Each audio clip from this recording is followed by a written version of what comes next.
दोडक्याची भाजी करायला लागली बघा. हो काही दोडका तेलात परताय टाकला या, असा उभा चिरला, लसूण टाकला, जिरी मोहरी टाकली, त्याला जरा गरम होऊ द्यायचा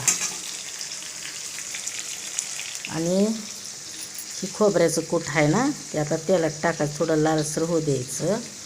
आणि शेंगदाण्याचं कूट आहे, हे काळं तिखट आहे, हे मीठ आहे आणि मसाला टाकला आहे बघा थोडासा.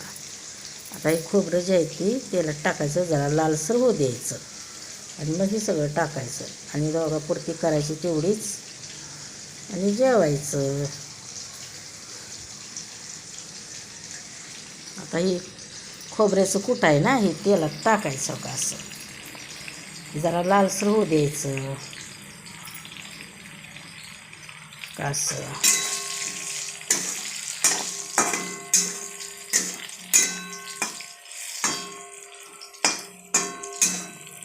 दोघांना करायची, किती लागते भाजी.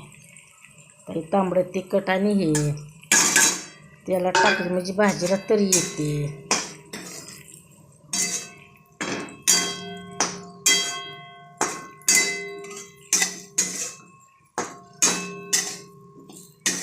आता यात गरम पाणी करून घेतलं एका पातेल्यात, थोडंसं पाणी वाटायचं आणि तेवढा सरभरीत रस्सा करायचा. दोडक्याची भाजी करायची, पाणी केलं हो का गरम, थोडं वाटायची यातलं.